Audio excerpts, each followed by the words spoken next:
ocorre na cidade de Salto. Esse programa não é um programa de literatura, é um programa de cultura, porque não está, em princípio, interessado no...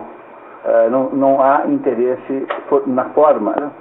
Embora, obviamente, que a forma também tenha lá, de vez em quando, alguma coisa a agregar aqui, né? Mas não se trata de debater literatura, mas debater o conteúdo da obra. Então, por causa disso, qualquer obra, em princípio, serve a obras de teor filosófico, obras filosóficas, obras de natureza sociológica e, sobretudo, obras de natureza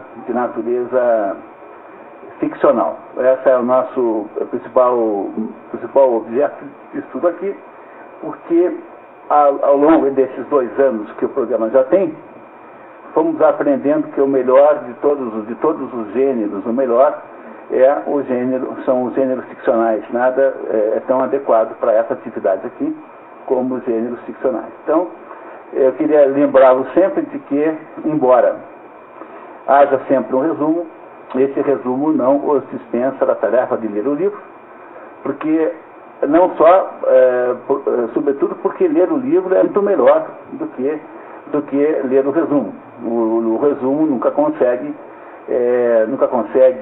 expressar tão bem o conteúdo do livro quanto o próprio. Então, não deixem de ler o livro. Alguns livros são facilmente líveis, como este, por exemplo, O Misantropo, que é uma peça de teatro, logo é lida com muita facilidade, e vocês, então, com um pouquinho de esforço aí, antes ou depois, tomarão posse de todo o conteúdo da obra. Como a gente já fez aqui o ano passado, nessa altura do ano, nós só temos mais um encontro ainda até ao final desse ano, que é o Dom Quixote de Cervantes. Nós preparamos para vocês uma sugestões de edições para quem pretende comprar os livros para o ano que vem. Então, reparem aí que vocês receberam uma folha, em que aí eu vou rapidamente passar os olhos com vocês sobre esses livros que estão aqui. Aqui nós não temos, nesse documento, não temos as datas, mas as datas vocês conseguem facilmente no outro documento, que a Patrícia fornecerá aí para quem quiser, só pedir a Patrícia que ela tem aí.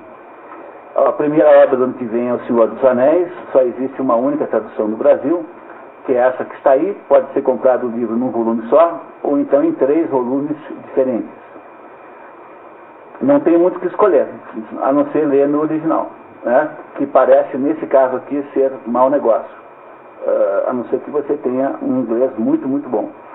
Por causa do vocabulário, daquelas invenções todas de palavras. É um livro que tem uma importância extraordinária, é um dos livros mais importantes escritos no século XX, é uma maravilha de obra, mas é feito com um público que se impressiona com uma certa, como é que se diz, um certo prolixidade de informações.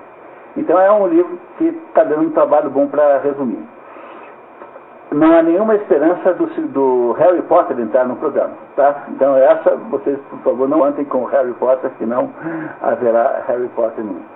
O segundo livro do ano que vem chama-se 1984, que é um livro do George Orwell. Há uma única edição traduzida em português pela Companhia Editora Nacional, por esse editor Wilson Veloso, que é um tradutor, né, desconhecido, mas não há outra edição disponível em português. Temos Os Noivos, e Os Noivos é uma edição problemática, porque, por incrível que pareça, não há nenhum livro brasileiro à venda. Então vocês encontram aí nos sebos uma tradução antiga, feita pelo Raul de Polilo, publicada em 59, em 2 volumes, que é muito boa. Vocês encontram aí uma edição da E de Ouro, também antiga, Marina Guaspari. Essa edição da Marina Guaspari é uma edição da década de 50, 60, por aí.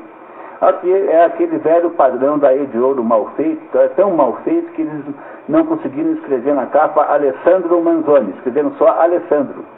Esqueceram o sobrenome do autor, tão desleixada e ruim que é essa E de Ouro. Agora não tem margem para você poder escrever, são livros de letra pequena, ruins de ler, são inadequados, ou seja, o que há de pior em termos de técnica de fazer livro, a Ediouro é a campeã. Né? A editora que melhor faz livros ruins. Né? Essa Ediouro. Essas são boas. Essas são exceções da regra. Né? Quando eles não fazem naquele modelo de bolso, eles até que acertam. Né? Algumas, de fato, eles acertam. Agora, não é o caso, infelizmente, dessa. Quem quiser insistir em comprar o livro, não querendo comprar em sebo, existe uma edição aí da editora Inquérito, traduzida por José Dentin, que é um tradutor português, é um livro português. Dá para comprar no site da Livraria Cultura. Não há uma edição boa brasileira disponível no mercado, por incrível que pareça. Aí temos o Fausto II. O Fausto II vocês encontram aí basicamente em duas versões. Uma da editora Itatiaia, em que está o Fausto I e o II juntos. É uma edição muito mal feita, não tem notas, tem problemas de revisão. E a outra edição, da 34, que é baseada na mesma tradução, é muito, muito melhor. Tem notas explicativas, tem ilustrações, é bilíngue. O que é uma grande vantagem, porque sempre dá para olhar lá no original para ver o que foi chutado ali errado. Então, aqui no caso do Fausto, tem uma edição disponível muito boa. Lembrem que o asterisco sempre indica a edição que nós usamos como base para fazer os resumos. Aí você tem o Idiota, de Dostoiévski, tem duas edições básicas, uma da 74, traduzida direto do russo, pelo Paulo Berra, e a outra, a Nova Aguilar, que é um livro muito luxuoso, vem nas edições completas de Dostoiévski, é traduzido pelo Oscar Mendes, que é um tradutor do tempo antigo, um bom tradutor, com um problema que traduz do francês, não traduz do russo. Então isso já é um fato negativo, porque você perde um pedaço da espontaneidade, né, do texto, né? Então a questão de saber qual é a melhor para comprar, em todo caso, né, temos essas duas opções aí pelo menos. Pode-se encontrar a tradução do Oscar Mendes pela José Olímpio ou pela Ediouro, também tem disponíveis também por aí. Aí temos o Otelo, de Shakespeare. O Otelo tem muitas traduções, ressaltamos aqui 4.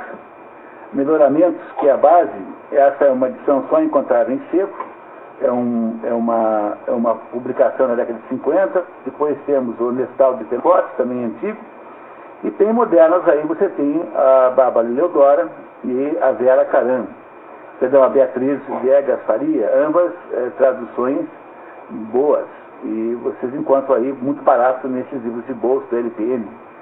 Né? A Lacerda também tem livro de bolso, é um livro de bolso caro, é preciso dizer, mas também tem valor. A Morte de Ivan Ilitch, de Lev Tolstói. Lev em russo é traduzido por Leão em português, portanto, só não pode chamar de Leão, porque Leão é espanhol e não é nem Lev nem Leão. Então a gente só aceita aqui Lev Tolstói ou Leão Tolstói. Há uma tradução da Vera Caram, que eu conheço, li, que é razoável, essa aí da Vera Caram. Há uma tradução da 34 do Boris Schneiderman, que é um judeu russo, que foi um dos primeiros fulanos aqui traduzir diretamente do russo. E tem como complementos importantes, tem um apêndice do Paulo Roney, tem o pós-fácil do próprio Boris e tem a orelha do Milton Atum. Então esse livro aí, essa tradução foi editada em várias outras ocasiões aí, tá vendo? Pela Boa Leitura em 62, Ediouro em 73, Ciclo do Livro em data desconhecida. Então essa aí parece ser a melhor compra, essa da editora 34. Aí há uma outra edição da Ediouro, também da Ediouro, mas traduzida pelo Max Rebelo. Max Rebelo é um grande escritor brasileiro, muitos de vocês devem ter ouvido falar do Espelho Partido, A Estrela Sobe. Max Rebelo era um escritor do Rio de Janeiro, um escritor assim do subúrbio do Rio de Janeiro, que é um dos nossos melhores romancistas brasileiros. O conjunto chamado O Espelho Partido é uma grande obra de arte, tá? Muito pouco reconhecido como tal, então sempre é um grande escritor traduzindo outro. Tem uma vantagem grande de ser o Max Rebelo. Agora, é claro que o Max Rebelo provavelmente não traduziu do russo, deve ter traduzido do francês. Embora isso não esteja claro no livro, até de propósito, né? Então, não se sabe o que fazia aí. Se vocês acharem esse Max Rebelo nos sebos, comprem, porque deve ser divertido. Eu não conheço o texto, mas deve ser bom um texto feito pelo Max Rebelo. Depois temos as Confissões de Santo Agostinho, tem só 2 edições no mercado, a da editora Paulus, traduzida por Maria Luísa Jardim Amarante, que menciona ser o texto cotejado com o texto latino. Isso significa, em linguagem eufemística de editora, que não veio do latim, que não foi traduzido do latim, que foi traduzido de uma outra língua, espanhol talvez, ou francês, e que é cotejado, quer dizer, alguém foi lá e comparou para ver se não tinha nenhuma barbaridade. Embora não possa afirmar 100%, não havendo informação contrária no próprio livro, é de se imaginar que seja isso mesmo. E isso é, obviamente, menos bom do que a outra fórmula, que é uma edição da editora Universitária São Francisco, que é essa editora dos franciscanos aí da FAI. E ela publica aqui uma edição feita por 2 jesuítas portugueses. Então aí nós não podemos ter nenhuma dúvida que veio do latim, porque tradução velha de jesuíta português não tem jeito de não ser do latim, porque até mais ou menos até 1960 todo padre sabia latim. Era uma coisa obrigatória no currículo de um padre saber latim, hoje certamente não é mais. Então essa tradução aí é uma tradução com muito pedigree. É uma tradução portuguesa, 2 padres portugueses, que no Brasil também sai pela editora Vozes e pela Abril Nova Cultural. Vocês compram em sebo essa edição aí, por muito pouco, nos sebos aí, parece ser melhor do que a outra. Virando a página, tem aí a Traição dos Intelectuais, há uma única tradução em português, que é do Peixoto, do Paulo Neves, de Peixoto Neto. Foi traduzido agora, há meses, muito recente. É de Purrey, há muitas traduções, há 3 que foram aí especialmente escolhidas. A que nós vamos usar, que é do Mário da Gama Cury, que sai no livro Trilogia Tebana, da editora Zahar. Uma tradução da Cultrix, Jaime Bruna, também uma tradução mais antiga, 64. E Lamparina, Donaldo Schiller, que é um tradutor contemporâneo. Então essa é a mais nova. Escolhemos aí a da editora Jorge Zahar, por causa da dimensão intelectual do Mário da Gama Cury, que andou aí traduzindo quase todo o teatro grego. A Teogonia do Exildo só tem uma única edição, por esse Jaá Torrano. Jaá é uma abreviatura assim, tipo João Antônio André, né? Alguma coisa assim, que ele costuma, ele mesmo escreve desse jeito aí, como se fosse um nome exótico. Só tem essa tradução, não há outro jeito. Os Gênesis, todos os Gênesis, que nós vamos dar com ele aqui, autores da Bíblia, né, há muitas e muitas traduções, né, há centenas de traduções, sendo que a nossa predileta é sempre a do padre Antônio Pereira de Figueiredo, que é aquela tradução, que é a tradução da Bíblia da Barça. Aquela Barça que todo mundo tem em casa, que nunca presta atenção, aquela é a melhor tradução da Bíblia que tem, que o padre Antônio Pereira de Figueiredo faz comentários preciosos e maravilhosos sobre os textos. É um homem do tempo do Marquês de Pombal, esse padre. É uma tradução antiga, portanto não tem lá alguma dificuldade às vezes de padrão linguístico, mas é um homem, um sujeito do tempo do Marquês de Pombal, quer dizer, é um negócio velho, né? Aí temos a Fedra, de Jean Racine. Há uma tradução do Milor Fernandes da LTM, que é boa, eu conheço bem. Lembrar sempre que o Milor Fernandes é um sujeito um pouco debochado, então tende a fazer um pouco de graça sempre, o que sempre é na medida certa. Então essa tradução é um pouco popular, assim, mas é uma tradução muito bem feita, sobretudo porque ali nesse livro uma descrição da morte do Hipólito, que é uma das mais bonitas, mais bonitos trechos da poesia francesa. E ele traduziu bem esse pedaço aí. Há uma tradução do Mercado Aberto, com o livro Bender, essa que nós vamos usar.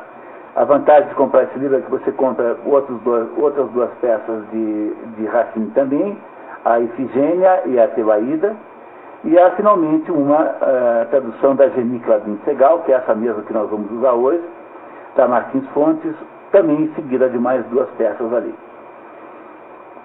Aí temos o Dr. Fausto, não mais o Fausto, o Dr. Fausto, de Thomas Mann, que só há uma única tradução no Brasil, traduzida pelo competentíssimo Herbert Caro, que é extraordinariamente bom tradutor alemão. Em 15, Ilusões Perdidas, de Honoré de Balzac. Honoré de Balzac, vamos ter 3 livros no programa, os outros 2 são Père Goriot e Eugénie Grandet. São os 3 livros de Balzac que foram escolhidos para fazerem parte desse programa, os outros 2 nos próximos anos, né? E do Balzac temos aí Ilusões Perdidas, há uma tradução interessantíssima. Não sei se vocês sabiam, na década de 40 e 50, quando o Paulo Ronay veio ao Brasil, Paulo Ronay era um refugiado da guerra, um judeu húngaro, que era estudioso de português na Hungria, veio morar aqui e ensinou os brasileiros a traduzir de modo profissional. Então a editora Globo, de Porto Alegre, quando era ainda, né, a falecida editora Globo Porto Alegre, contratou o Paulo Ronay para coordenar um grupo de tradutores para traduzir toda a comédia humana de Balzac, que é o nome que se dá para a junção de 30 e poucos livros, que têm nomes diferentes, e que o Paulo Ronay coordenou, cuja tradução o Paulo Ronay coordenou de um jeito completamente novo. Os tradutores ficavam numa sala na editora, com dicionários e referências em abundância, e trabalhavam juntos, e iam traduzindo toda a comédia humana, e o Paulo Ronay ia mais ou menos sendo o mediador daquilo para dar uma certa coerência. Então percebam que nessa tradução aí, metade da primeira parte do livro é traduzida por um tal de Ernesto Pelanda, e a segunda pelo Mário Quintana, esse poeta, que era da equipe de tradutores da Globo. Outro que era da equipe de tradutores da Globo era o Érico Veríssimo, que também mais ou menos começou a vida literária traduzindo obras para a editora Globo. Se não me engano, traduzindo Proust. Eles também traduziram toda a procura do tempo perdido. Tá? Então, esse livro é muito interessante por causa disso. Há uma edição de bolso da LPM, que eu não conheço, mas parece ser séria. E há uma edição nova, feita por Leila de Aguiar Costa, tradução feita por ela, né, que é a mais completa de todas, os prefácios que o próprio Balzac fez para os livros, e que parece ser a mais sofisticada de todas. Temos Esperando Godot. A única tradução que achamos aí no mercado é essa da Cosac Naif, que é muito boa, muito bem feita, muito caprichada. Aí tem os Lusíadas. Lusíadas não há tradução nenhuma porque é escrito em português. Mas como é que você indica um livro escrito em português? Aí você tem que escolher a edição que você vai usar a partir da riqueza das notas explicativas, porque quanto melhor for o trabalho de comentário da obra, mais fácil é ler os Lusíadas. Então tem aí 4 grandes escolhas. A editorial tem aí uma edição com comentários do Segismundo Spina e Evanildo Bechara, pessoas antigas. Todo mundo aqui é da antiga, assim, gente assim dos outros tempos e tal. E cuidado que essa mesma editorial tem uma segunda versão, que é curta, baratinha, mas ela traz apenas alguns trechos da obra. Então, não fazer confusão. A Itatiaia tem aí uma edição também com comentários do Antônio Soares Amora. A De Ouro tem uma edição muito, muito rica, mas muito mal trabalhada, aquele mesmo problema, letra pequena, falta de margem, difícil de trabalhar, que é com esse Francisco da Silveira Bueno, um professor de São Paulo. Tudo isso a gente da antiga, assim, gente que já morreu, aqueles velhos professores comunistas, né? E o Círculo do Livro tem aí, também a Editora Abril tem também para vender, livro velho, né? Feito por um grande comunista chamado Hernani Cidade, um português Hernani Cidade. Então, qualquer uma dessas 4 que vocês comprem aí, vocês terão notas explicativas em abundância. O que nos remete para o livro número 18, que é o Banquete. Há uma edição clássica pela editora Globo, antiga, né? Do Jorge Paleicat, tem que se procurar em sebo, não tem jeito. A Universidade Federal do Pará fez toda a tradução, toda a edição da obra de Platão, toda ela traduzida pelo Carlos Alberto Nunes. Vocês encontram por aí, até novo. E, finalmente, tem essas duas aí só. Dom Juan, no Molière, só achamos duas traduções, uma muito malandra do Milor Fernandes, como não podia deixar de ser, que é bem feita, mas tem aquele certo estilo de Milor Fernandes. Há uma segunda da Celina Diaféria, da Edra. E, por último, Macbeth. Tem 4 seleções aí para vocês, 5, né? Nova Fronteira, Bárbara Leodora, a Bárbara Leodora é a maior especialista em Shakespeare no Brasil. Ela não é uma fonte, assim, de grandes interpretações, mas ela é extremamente rica em termos de dados, né, informações. Aí é uma do Manuel Bandeira, feita pela Brasiliense, que eu adoraria ler, se vocês conseguirem. Esse é o velho poeta Manuel Bandeira, que traduziu em 61, quem achar em sebo, não perca a chance de comprar. O Carlos Alberto Nunes traduziu todo o Shakespeare, entre eles o Otelo, é essa edição que nós vamos usar. O Geir Campos, que é um tradutor também famoso, traduziu para a edição brasileira, na década de 70, e a LPM tem a edição nova, barata, traduzida pela Beatriz Viegas Faria. Então essas são as sugestões que nós estamos dando a vocês. É sempre bom lembrar que essa lista aí não é uma lista exaustiva, não é a bibliografia crítica de cada livro.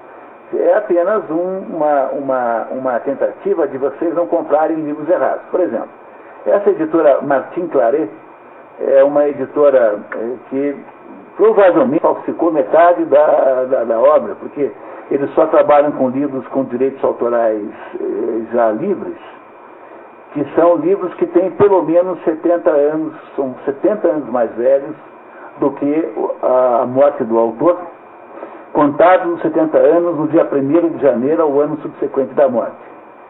Mas o problema desses livros aí é que a maioria é estrangeira, então tem as traduções, mas as traduções também têm a mesma proteção. E as traduções são recentes, têm 30 anos, 40 anos, não podem ser copiadas. Então o que essa Martin Claret faz é pegar uma tradução de alguém que fez que tem direito autoral, e simplesmente transcreve mudando palavras, por exemplo, em vez de colocar bonito, põe belo. Vai trocando as palavras, aí para parecer que não copiou. Uma tremenda picaretagem. Eu tenho sempre receio de indicar livros da Martin Claret. Eu acho que não é uma coisa decente, nem honesta essa que eles fazem, de falsificar o negócio desse jeito, porque, de repente, uma palavrinha só muda todo o sentido da obra, né? Não é isso? Então, embora muitos deles tenham pela Martin Claret, aí eu sugiro que vocês, essa é uma fonte que vocês vão ter que passar a seu próprio risco, as existências do seu próprio risco, porque não posso recomendar. Agora, o resto que está aqui está aí dentro de um certo padrão de qualidade mínimo que vocês podem, então, procurar no comércio, né? E temos aí, então, a lista para o ano que vem. Não acharam emocionante essa lista? Essa lista é uma coisa emocionante. Antes de a gente entrar no nosso assunto de hoje, eu tenho uma outra coisa aqui que é uma espécie de presente para vocês. Como de vez em quando alguém me pergunta isso, tem esse esquema aqui, que é o esquema básico da literatura. Nós não vamos entrar muito no mérito disso, porque vai demorar 1 hora para explicar isso aqui, tá? Então eu só queria chamar a atenção para vocês do quadro de baixo, onde diz assim, subgêneros, nativos, tipos de prosa. Então, há 4 tipos de prosa geralmente aceitos. Temos aí os nomes nas línguas mais importantes aí, dessas que nós usamos por aqui, né? E eu preciso também dizer para vocês o seguinte, o fato de que foram divididos em 4, e aqui há mais uma coincidência do número 4, para quem estuda simbólica comigo, por causa da Carla, da Iane, do Rubens, enfim, que há mais uma vez a repetição, digamos, a coincidência do número 4, o fato de que pretende-se que as obras de arte caibam, também está Dirceu Valmor, né, caibam no número Cláudio, né, no número 4, Luiz, né, muito bem. Então, isso significa simplesmente o seguinte, significa que, de modo geral, esse esquema aqui funciona. Agora, tem obras que são um pouco, em inglês fala-se assim, né, borderline, né, estão assim no meio do caminho. Então, isso é mais ou menos, para não levar muito a sério, essas exceções, não porque hoje em dia todo mundo tem autores que se divertem só para produzir obras, para burlar essa classificação. O que é uma cretinice, mas é comum, né? Você fazer uma obra só para fazer de conta que, para provar que isso não existe, é bobagem, né? Então, apenas a título de cultura geral aqui, né? Temos aí romance, né? Que em espanhol chama-se novela, e é por isso que esse negócio que nós temos aqui chamado telenovela chama assim, porque nós copiamos isso dos espanhóis. E aqui, na verdade, o nome em português devia ser teleromance.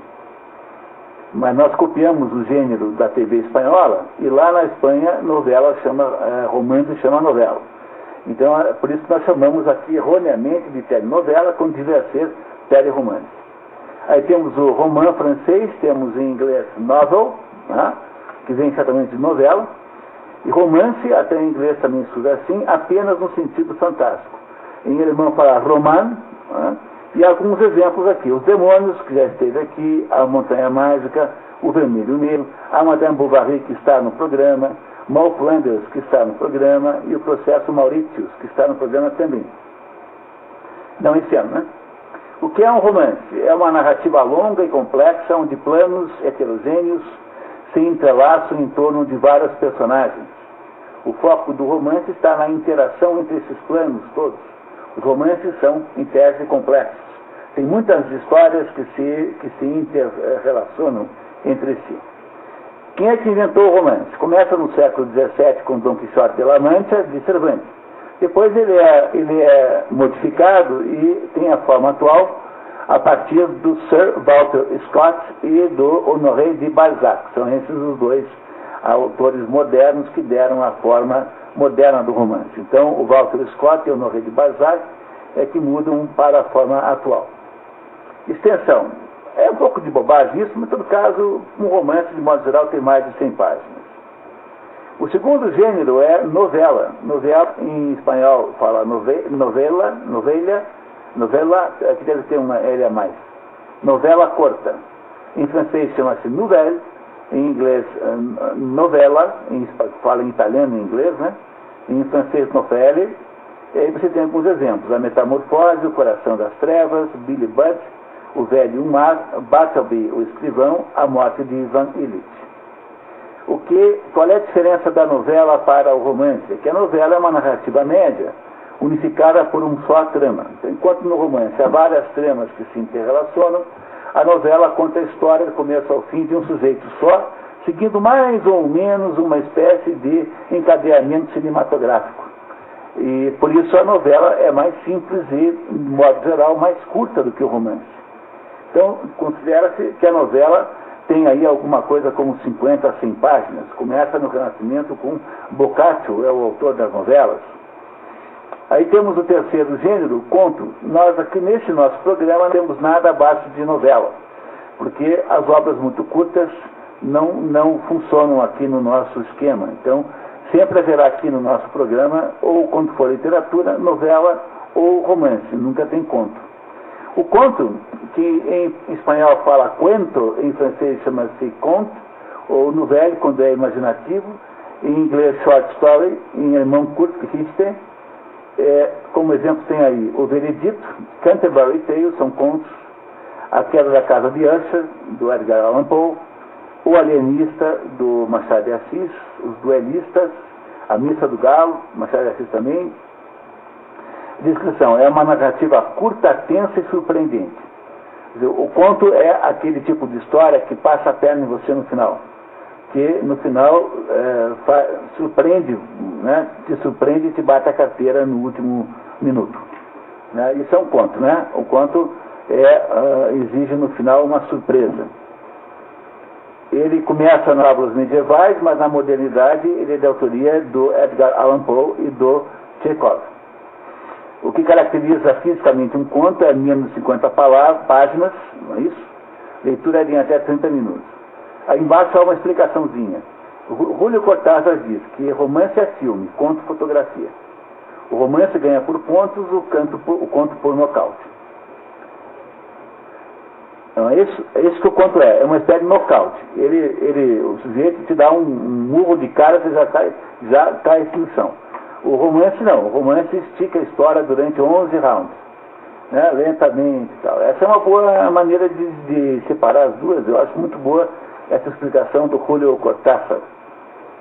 E por último tem a crônica. A crônica não é, rigorosamente falando, um gênero literário. A crônica é um gênero jornalístico. E talvez o Brasil seja o país que deu mais crônicas ao mundo. Nenhum outro país deu certo a crônica como aqui. Então, embora tenha em todo lugar, a crônica é uma espécie de, quase uma espécie de gênero nacional, assim. Então, esse pessoal que escreve em jornal aqui, ficou especialista em crônica. Então, a crônica, chronique em francês, né? Chronicle em inglês, chronique em alemão, com C e não com K, por favor. Exemplos. Isso é o que estou dizendo. Eu acho que o que a gente chama de contos da televisão é tudo crônica. Eu imagino hoje que o que o Dalton Trevisan faça não seja um conto, seja um crônica. Quer dizer, a crônica é o quê? É um conto sem enredo, como diz ali no seguinte, está ali um crítico dizendo que a crônica é um conto sem enredo. É o que o Dalton Trevisan faz. A crônica mais famosa brasileira é uma crônica do Rubem Fonseca, chamado Ai de Ti Copacabana. Esse Rubem Braga, né? Desculpe. Braga, né? Braga, desculpe. Tá? Esse Rubem Braga é o maior contista brasileiro, considerado como tal. Ele é um subgênero jornalístico, só pega certo no jornal, e em geral é lê-se numa centária, quer dizer, uma página, porque ele tem ali aquele tamanho do escrito de jornal, que é sempre pequeno, porque o jornal tem sempre uma escassez de espaço natural.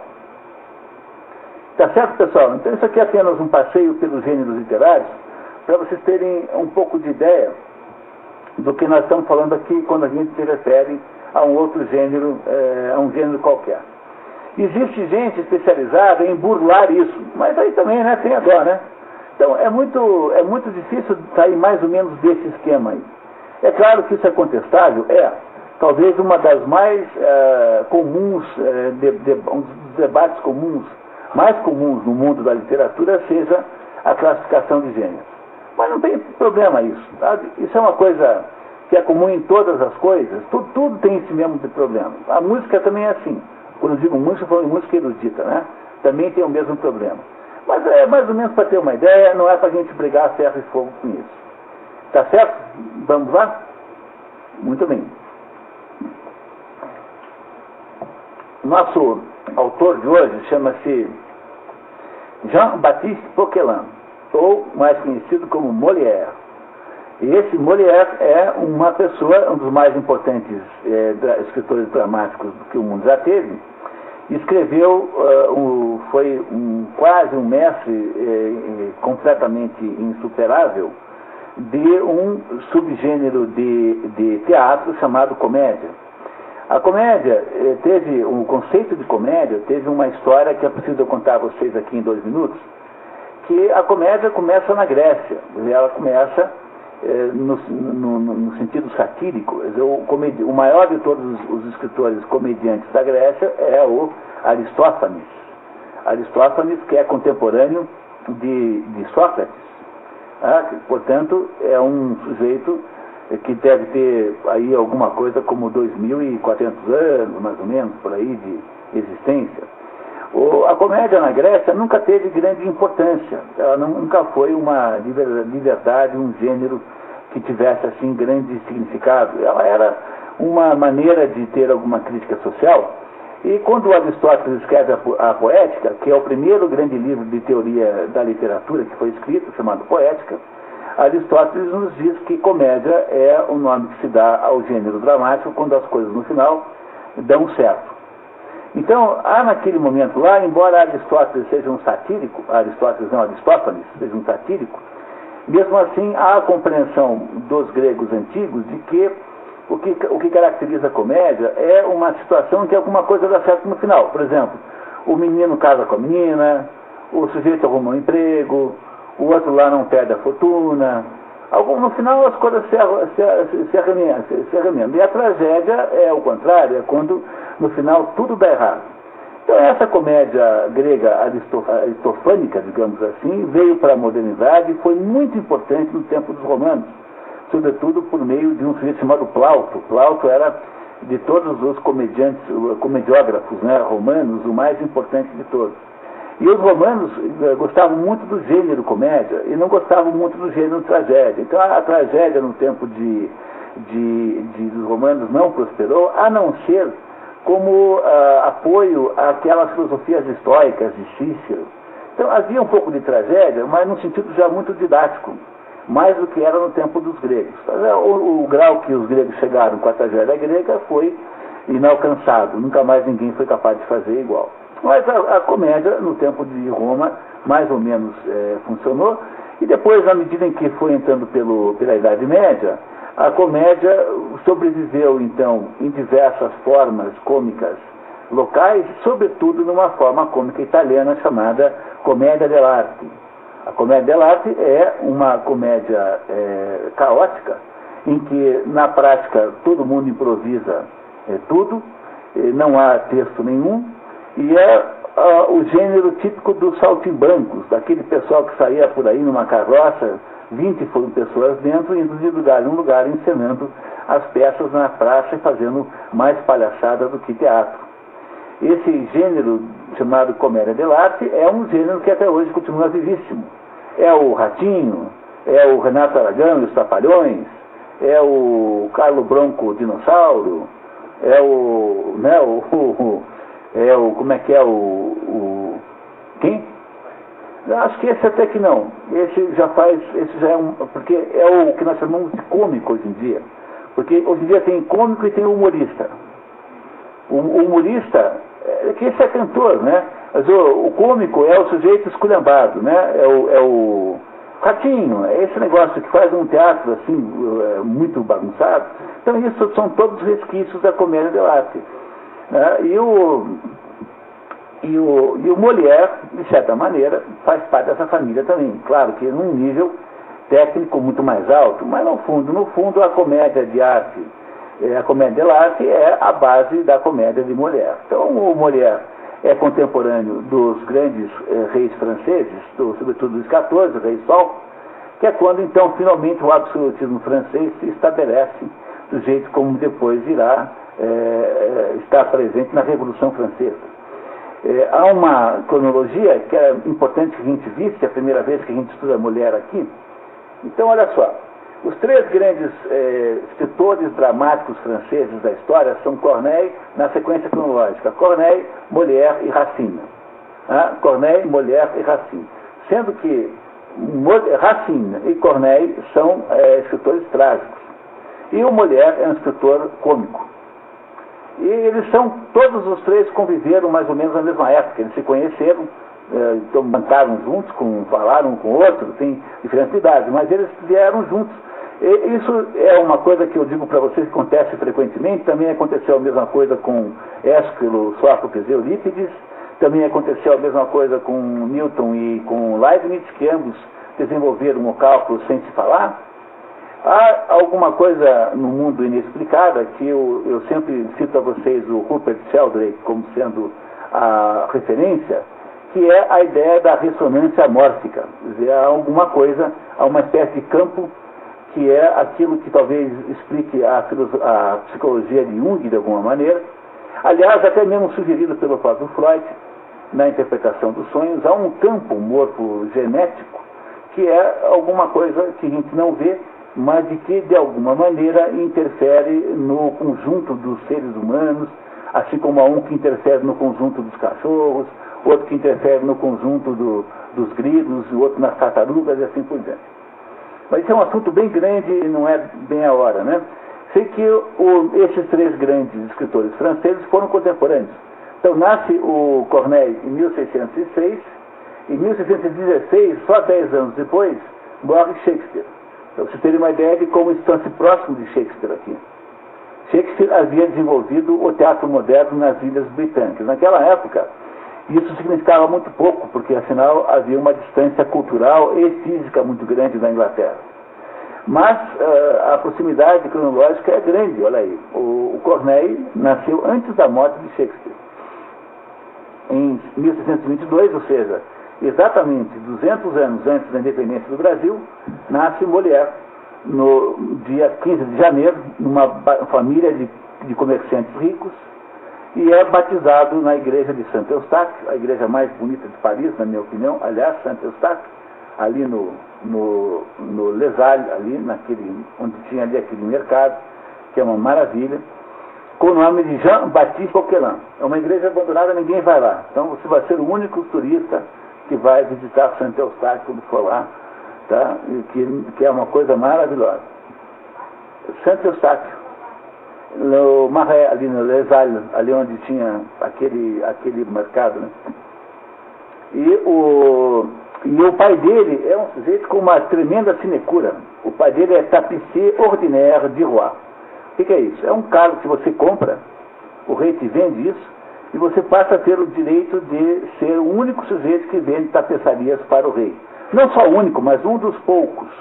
Então você imagine todas as tapeçarias que vão nos prédios públicos franceses, têm que obrigatoriamente passar pela intermediação econômica do pai de Molière, quer dizer, é já uma espécie de pequena burguesia muito, muito rica, porque você tem um reserva de mercado de compras que não tem tamanho, né? O valor é imenso. Imagine se o rei deve fazer economia para comprar tapetes, aqueles tapetes Gobelin, aquelas coisas maravilhosas, né? Então o Molière nasce numa família muito bem de vida, assim. Ela não tinha nobreza, mas tinha essa sinecura, que era uma gana. Por exemplo, tinha também a sinecura dos compradores, dos provadores de manteiga. Quando vinha a manteiga lá para o Palácio de Versailles, tinha um sujeito que ia provar a manteiga para saber se não estava rançosa e tal. Então esse era outro cargo. Havia uma porção de cargos assim que eram autênticas sinecuras, de que o pai de Molière tinha uma, que era essa de ser vendedor de tapetes. Nesse ano, o cardeal Richelieu virou cardeal. O cardeal Richelieu, quando eu fui com a minha filha Clara para Paris, primeira vez que a Clara foi para a França, nós estávamos lá atrás nós conseguimos, eu perdi todo o dinheiro, todas as coisas, tudo que você puder imaginar no trem. E eu e a Clara ficamos, então, reduzidos a uma miséria, assim, de 50 francos. Meio por culpa dela. Porque ela, em vez de ficar protegendo a paisagem, veio lendo O Senhor dos Anéis desesperadamente o tempo todo. Nós íamos brigando no trem, esquecido. Aí nós fomos lá procurar trocar uns francos antigos que eu tinha no banco. Só podia trocar no Banco Central francês. E aí, como estava fechado, era segunda-feira de manhã, nós fomos lá visitar lembra, filha? Aquele palácio onde tinha lá a sala do cardeal Richelieu. A primeira coisa que você viu de Paris foi o negócio do Richelieu. E o cardeal Richelieu era um padre que não tinha vocação nenhuma para padre, era na verdade um político. Naquela época acontecia isso muito frequentemente, você ia ser padre só porque tinha a promessa de um cargo eclesiástico. E o Richelieu mandava na França, porque o rei era o Luís XIII, que é de todos os reis da França o mais enigmático, um sujeito que viveu muito pouco e passou o tempo todo muito doente, muito doente. Então era um sujeito que não fazia nada a não ser ficar doente. E ele era então controlado pelo cardeal Richelieu, que é quem comandava a França. O cardeal Richelieu é quem mandava na França, tá? E esse cardeal Richelieu, então, nesse ano em que o Molière nasce, torna-se uma espécie de primeiro-ministro francês. Em 24, ele entra para o gabinete de Luís XIII, né, e torna-se chefe do Conselho Real e, na prática, governa a França, dedicando-se, entre outras coisas, a destruir o protestantismo, que na França era representado pelos huguenotes, o partido huguenote. Foi completamente destruído. Não há protestantismo na França, nem para remédios, assim, muito irrelevante. Foi obra do cardeal Richelieu. Fez isso fundamentalmente. Em 1632, morre a mãe de Molière, Marie Cresse. Em 1633, Jean Poquelin casa-se de novo e interna o filho no colégio de Clermont. Hoje, o Liceu Louis de Grand em Paris, que é a mais importante escola assim, de ensino médio francesa, é o Liceu Louis Le Grand. E ele, naquela época, era uma escola jesuíta E ele então forma-se lá em 39. Em 38 é instalado na França por Antoine Arnauld o movimento jansenista no convento de Port-Royal, de inspiração agostiniana, de Santo Agostinho, para combater o excesso do otimismo humanista. O humanismo é a ideia de que os seres humanos são capazes de sozinhos salvar a sua própria alma, é no fundo um movimento gnóstico, e o jansenismo era um padre católico holandês chamado Cornelius Jansen, quem recuperou aquilo que é o coração do agostinianismo, do Santo Agostinho, que é a ideia da predestinação. Nós estamos, em princípio, perdidos. Se não fizermos muito esforço, nós estamos condenados garantidamente ao inferno. Então, o jansenismo era essa ideia de botar a humildade no ser humano, deixar de ser o triunfalista, como são os humanistas em geral, e prestar atenção no nosso estado de criatura e não de criador. O Vermelho e Negro todos os padres que ajudam Julian Sorel são jansenistas. Só que no tempo do Vermelho e Negro, que é no tempo da Restauração, 1830, já havia perdido a conotação política, o jansenismo. Ele foi destruído pelo próprio Luís XIV. Mas veja, é interessante que tivesse nascido aí esse movimento na França. No lugar do mundo onde o jansenismo teve mais força foi na França. Em 1939, nasce Jean Racine, que é o terceiro grande dramaturgo, mais jovem dos três. Em 42 morre o cardeal Richelieu, e nesse ano o Jean-Baptiste Molère, teria se formado em Direito em Orléans, questão polêmica até hoje. Há dúvida sobre se isso é verdade ou não. Nessa época teria sido influenciado pelo filósofo epicurista Gassendi, que era professor lá em Orléans. Começa nesse ano uma relação amorosa com a Madeleine Béjart. Madeleine Béjart era filha de Joseph Béjart, que era o patriarca de uma família de gente de teatro. Eu não sei se vocês se dão conta o que significava naquela época um sujeito que era tapissier ordinaire do roi, quer dizer, o sujeito que era da corte, era um agregado da corte, se meter com uma família de gente de teatro, que era o tipo da profissão destratificada socialmente. Então isso que aconteceu aqui é de uma gravidade tremenda. A gente hoje em dia não acha estranho, porque os nossos costumes são outros, mas para essa época, ou mulher ter se metido nisso, ter abandonado a possibilidade de uma carreira burguesa na corte para ser de teatro, é um negócio mais ou menos como se você chegar em casa e disser que você avisar a família que você vai dançar no programa do Chacrinha. Qualquer coisa assim, mais ou menos o equivalente, no mundo moderno. Acho que também hoje em dia não ia ligar muito também. Não tem mais, pois é. Tá certo, é verdade. Então, vocês já entendem, que esse fato aqui é um fato muito importante na biografia de Molière.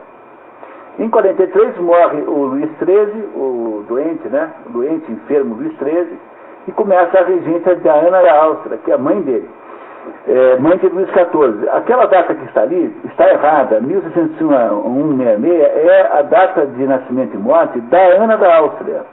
Então corrija, por favor, façam uma flechinha. Essas duas datas ali são da Ana da Áustria e não de Luís XIV.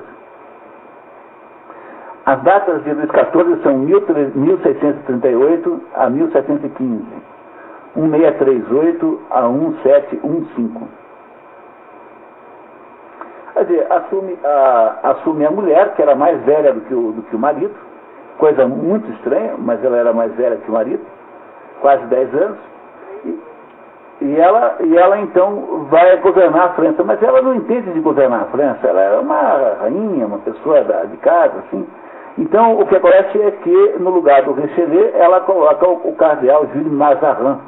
Então a França passa a ser aí dominada por um outro cardeal chamado Mazarin, que era o Richelieu da rainha, o que também era padre e que também era um sujeito de vocação política. Tanto um quanto o outro, na teoria das castas, eram de segunda casta, não eram padres de verdade. Estavam padres, mas no fundo eram homens políticos, profundamente políticos. E habilidosíssimos, falam nisso, ambos, extremamente habilidosos. Então, o nosso cardeal Jules Mazarin passa a ser agora quem governa a França. O Jean Baptiste forma no dia 30 de junho com a família Béjart. Essa família Béjart não tem nenhuma ligação com esse Maurice Béjart. Tem hoje aí acho que é um dançarino chamado Maurice, é um coreógrafo, né? E não há nenhuma ligação com esse Maurice Béjart. Esse Maurice Béjart tem outro nome, apenas usou esse, porque achou que era bonito, assim, por razões de marketing só, não é... Tá? E o Molière, junto com a família, formam uma trupe de teatro, l'Illustre Théâtre, o Teatro Ilustre. Isso é uma coisa de um escândalo de proporções indescritíveis. O sujeito larga de ser tapissier ordinaire do Roi para ser um saltimbanco. Um negócio terrível, né? Do ponto de vista da expectativa da família do Molière. A primeira apresentação da companhia começa em 44 e em 45 vai à bancarrota. E o Jean-Baptiste Poquelin 2 vezes a prisão por dívidas, de onde o seu pai rico, né, o resgata. Ele fica assim 2, 3 dias preso só. Nessa altura do campeonato, o Jean-Baptiste adota o sobrenome Molière, inspirado numa pequena aldeia do sul da França, para não comprometer socialmente o pai, porque ficava chato agora para a família, né, ele usar o nome da família. Então daí para frente só é que ele se chama Molière, antes disso não. Por causa do fracasso público é que ele virou Molière. Em 46, Molière começa a período de 13 anos como ator itinerante pelo interior, ensinando peças italianas, mais ou menos estilo comédia dell'arte, sob o patrocínio de diversas autoridades regionais, como o Duque de Fernon e o Príncipe de Conti. Ou seja, 13 anos na estrada encenando peças como um saltimbanco, o filho do tapissier ordinaire de Roi. Destinado a ser rico, né? Basicamente ser rico. Vai para uma cidadezinha do interior, lá numa certa região, apresenta-se ao principal governante, e o principal governante o assume como protegido. É assim que fazia. Essa é uma invenção inglesa. O Shakespeare passou a vida inteira fazendo isso, sempre protegido pelo rei ou por algum grande, alguém da aristocracia, por exemplo. Era um patrocínio no sentido político, né? Não tanto econômico. Também deixava ficar lá num determinado pedaço do castelo, pagava lá o almoço, entendeu? Era assim que funcionava. Ficou 13 anos fazendo isso, o Molière. Em 48 começam os distúrbios da Fronda, La Fronde, em francês, ou Fronda. Foi uma rebelião da aristocracia com o objetivo de recuperar direitos usurpados por Richelieu. Ou seja, tudo começa em 1314, quando o Filipe IV o Belo usurpa os direitos da igreja e cria uma monarquia independente do poder eclesiástico. No entanto, dentro da aristocracia existem vários graus de poder. Então você tem lá o rei, mas também tem todos os condes, marqueses e duques, etc. E durante o governo do Richelieu, o que ele fez foi um trabalho de produzir ações concretas para centralizar tudo na mão do rei. E os nobres foram perdendo espaço, e quando chega um certo momento, eles se organizam, movimentam o povo para exigir diversas prerrogativas que perderam, mas isso tudo está errado, os nobres não conseguem sucesso, há muitos distúrbios populares, sem ser uma guerra civil, não foi isso. E no final das contas, quando acabou a história toda da Fronda, os nobres tinham menos poder do que quando tinha começado a Fronda. E então, nessa hora, para poder dar a eles alguma compensação, é que se cria esse fausto todo do Império Francês, quer dizer, o que se fez em Versalhes, o Rei Sol, o Luís XIV, era o Rei Sol, porque dava uma festa de arromba, quase uma festa do mundo todo final de semana. Os nobres moravam todos em Versalhes. Quer dizer, para substituir o poder que os nobres não tinham mais, o rei criou uma espécie de ilha encantada em torno de Versalhes para compensá-los do poder político que eles perderam. E aí então é que vocês compreendem a importância que tem um sujeito como Molière, porque já que agora existe um mundo assim de festa permanente, então o Molière é uma espécie de que faz um entretenimento oficial, porque o que é que você pode ouvir no palácio? Ou você ouve música ou ouve teatro, não é outro entretenimento possível. Então o Molière passou a ser aceito, foi transformado na corte como uma espécie de animador de ambiente da corte francesa. E daí todo o sucesso que ele teve daí para frente. Mas vamos ver como é que ele chegou lá, tá? Ele está em desgraça ainda, está lá fazendo peçazinha de teatro no interior, fugindo da polícia. Né? É isso que ele está fazendo, né? Muito bem. Ele quando chega aí nessa altura, né? Em 1653, Molière forma nova companhia sob a proteção do príncipe de Conti até 57, quando ele se transforma em devoto. O que significa que eu pulei uma linha aí, não é isso? Não pulei aqui a linha que fala do partido do Santo Sacramento? Pulei em 1727, não é isso? Houve a criação de uma entidade chamada Companhia do Santo Sacramento, que era conhecida como Partido dos Devotos, que, quando com Bossuet, para quem não sabe, foi muito mais tarde, membro desse grupo. Bossuet foi um padre sermonista, que é o segundo mais importante do mundo, só perde para o nosso padre Antônio Vieira, que foi o mais importante sermonista de toda a história. Quer dizer, o padre Antônio Vieira é o mais importante artista do gênero sermão. É uma maravilha o padre Antônio Vieira. Quem tem interesse em aprender a pontuar, tem que ler o padre Antônio Vieira. Ninguém ensina você tão bem português sobre o aspecto sintático quanto o padre Antônio Vieira. Então, o que é isso? Do mesmo modo que o movimento jansenista é uma tentativa de reunir alguns nobres para aí policiar os excessos de natureza assim lúdica, né, lúbrica dos governantes. Então, os devotos são pessoas comuns que pertencem a uma espécie de maçonaria, entre aspas, tá?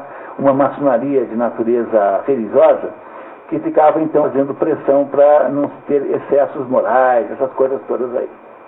Então, esse Conti, esse príncipe de Conti, quando se torna devoto, larga o Molière, porque, sob o ponto de vista dos devotos, teatro é coisa do diabo. Não é isso?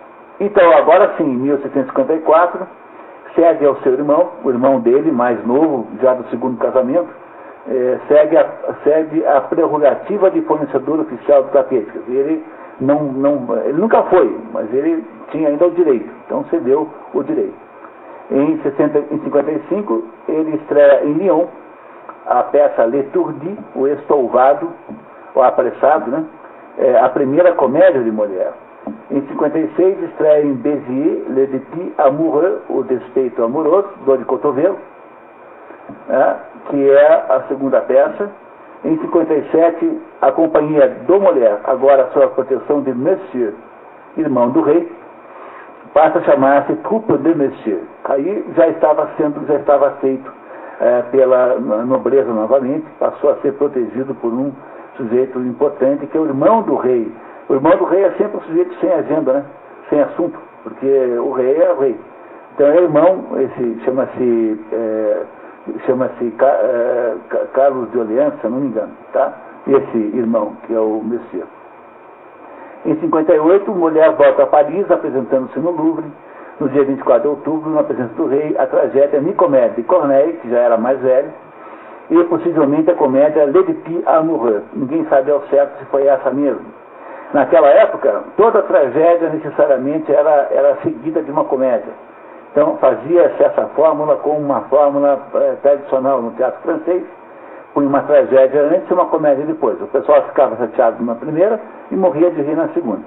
Tá? Era um jeito de compensar as lágrimas da primeira história.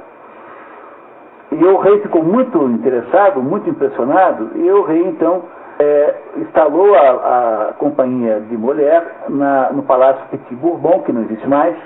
Quando foi feito a colonnade do Louvre, quando foi feita aquelas duas grandes, onde tem aquela parte que segue o rio, aqui houve a demolição do Petit Bourbon. Mas ficou ali o Molière, ou seja, num lugar maravilhoso, né, onde dividiu o espaço com os comediantes italianos, porque o jeito italiano dominava a comédia na França naquela época. Em 59, estreia com sucesso a peça Les Précieuses Ridicules, As Preciosas Ridículas. Em 60, estreia Scaranelli, ou Le Cocu Imaginaire, o Corno Imaginário. É isso que significa literalmente.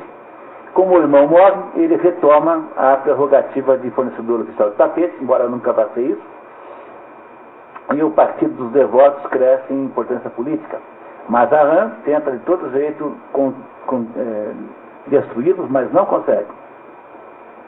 Em 61 morre Adel Mazarin e assume o Luís XIV, finalmente. Agora já tinha idade para assumir, e isso, o Rei Sol, né, era o cognome do Luís XIV, com poderes absolutos, graças à obra centralizadora dos cardeais Richelieu e Mazarin. Mandava só ele. Todas as prerrogativas políticas da aristocracia foram retiradas. E ele é, portanto, um rei completamente absolutista. O seu sucessor, Luís XV, também será isso. E o Luís XVI, que é o que foi guilhotinado, foi o que pagou o pato, tendo de todos os três o melhor. Quer dizer, era um homem bom, um homem justo, e que pagou o pato por esses dois aqui, que usaram o quanto puseram a prerrogativa de ser absolutistas do jeito que foram. Quem é o Mazarin de Luís XIV? Houve vários, mas o mais importante foi o Colbert, Jean-Baptiste Colbert, que era ministro das Finanças, e que havia sido secretário particular de Mazarin nos 10 anos anteriores. Mulher encena com fracasso a comédia heróica Dom Garcia Navarre e com sucesso L'École de Marie, a Escola de Marido. O grupo teatral de Mulher começa a se apresentar no Palais Royal, que até hoje existe, enquanto duram as reformas do Louvre, que exigiram a demolição do Petit Bourbon. Em novembro, Mulher apresenta ao rei em Vaux-le-Vicomte. Vaux-le-Vicomte era o castelo principal do rei da França antes de Versailles. Versailles estava em construção nessa época, e Vaux-le-Vicomte era o grande palácio do rei. Era no lugar máximo onde alguém pode se encontrar com o rei.